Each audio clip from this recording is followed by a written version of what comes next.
a film poster for the film made of my book. This be the answer. A prisoner on his knees, scrubs around a toilet bowl. I don't know, I just find that a difficult question. These are the high security prisons in Britain. We used to go with our family to visit him every Sunday. Governments can't be trusted to be left to themselves. It could be you.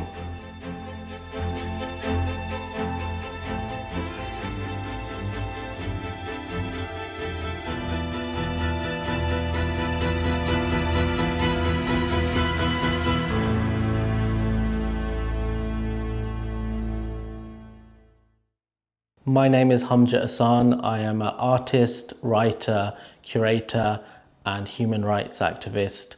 My life was turned upside down when the US government came and raided my house in 2006, and then months later took my brother away from his family home and detained him without trial for over 6 years, the longest times in British history. I'm currently artist in residence in a new art space in South London called Whip Space Studios. It's been wonderful that the area that I grew up in, where I ate fried chicken, went to school, finally has a contemporary art centre, and they've given me full artistic freedom, and I bring in new communities, bring in Muslim voices, bring in marginalised voices, marginalised stories.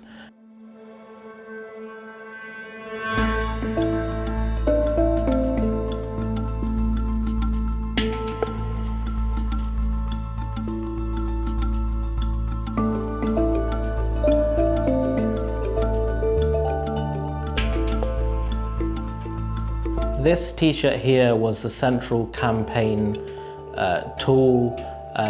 We were campaigning against extradition, and it was a big thing. It was everywhere from the Daily Mail to CNN to all the world news networks, Al Jazeera, and we saw the extradition treaty of 2003 that was negotiated between George Bush and Tony Blair as part of the war on terror.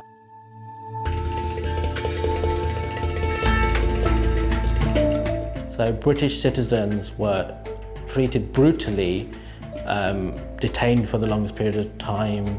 The punishment of extradition is horrible for a family, and so we use the imagery from Keep Calm, Carry On, British imagery to say we're British citizens and we're equal. When I put on this jacket, I felt like I became the resistance grew in my heart, and the unjust nation I lived in, the unjust state, the Goliath of the entire British establishment and the US government. And I was just this one person, and my family was just a loving family who'd been painfully affected, and how to bring that as a force. So there was something, I know, it almost gave me like resistant powers. Theresa May, as Home Secretary, was responsible for Dalha's extradition, and she boasted, wasn't it great to say goodbye at the Conservative Party conference. It was seen as a form of racist double standards. The artist who made this, called May Ayers, she said it was a national disgrace because there was another British citizen called Gary McKinnon who had the same diagnosis of autism and assessed risk and wasn't extradited. And Dalha's poems are carved, his prison poems, which was used as part of the campaign, were carved into the body. This be the answer. A prisoner on his knees, scrubs around a toilet bowl, and the bristles of the brush scuttles to and fro as a guard swaggers over to yell rather than ask, "Where is your God now?" And the prisoner, still on his knees, his brush still cleaning, answers, "He is with me now, Gov. My God is with me now, hearing and seeing, whilst your superiors, when they see you, do not look at you, and when they hear you, do not listen to you. My God is risen above the heavens and closer to me than my jugular vein. whilst your superiors no different to you, allow you no further than the desk. My God wants me to call him, whilst your superiors demand you knock. And when I go towards him a handspan, he comes to me a yard. And when I go towards him walking, he comes to me running. Ignorance is cured by knowledge, and the key to knowledge is to ask. Less the explanation and more a question mark. The guard sulks away, and the prisoner on his knees, still as if in prayer.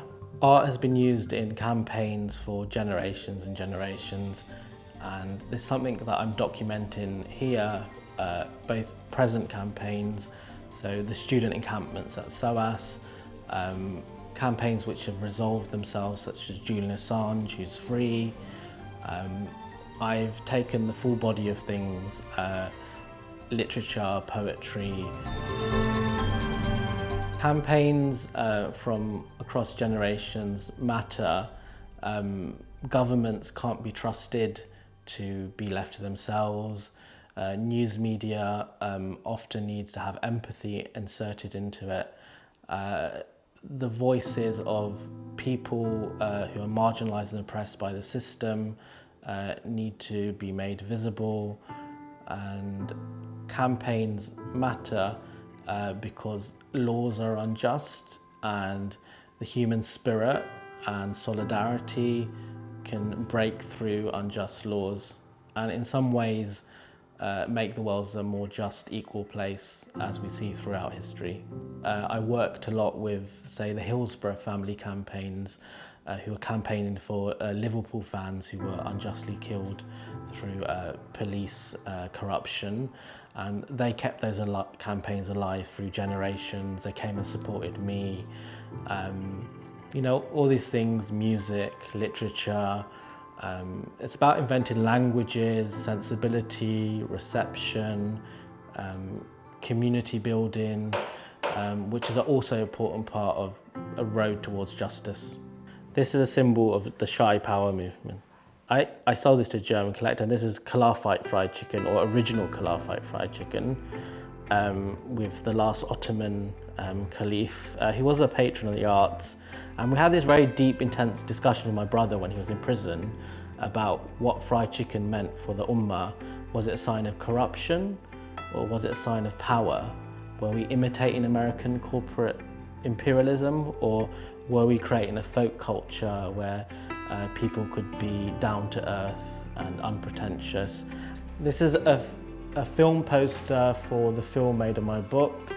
I'm with the singer Arlo Parks, who's now become really famous, and it was toured international film festivals, but it integrates the story about my brother, and it shows the places where my house was raided. It shows Belmarsh prison, where he was detained, and my family, and how my mum was affected, and how this influences my fiction and my art. We have a film season to go with the exhibition as another way of public education and looking at the history of campaigns.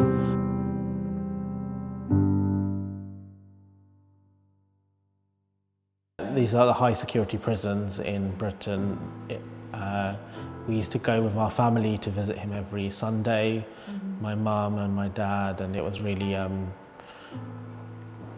heartbreaking at times. My mum would cry a lot every day, and also The best thing you love about your work as a curator, author, artist, what is it? Well, that's a different. I feel for. I don't know what to say. I don't know. I just find that a difficult question. The exhibition and archives and reading room, it's not just like a dead museum. It's a live, active, resilient community. So other communities come here, other activist groups come here, groups like Forefront and Nejma, dealing with prisoner rights. They come here, they look at the history of other campaigns, they make new material. You even have families come here, so you have children come here and they also make zines, and they it's something people participate in, build. Every single day I add a new thing to the archive. As the exhibition grows, images grow, videos grow, performances grow. If you're someone who just even feels alienated as a creative in the Muslim community, I wish to create homes and hospitality and future exhibitions and future books and future zines, and we'll build a better world for all of us.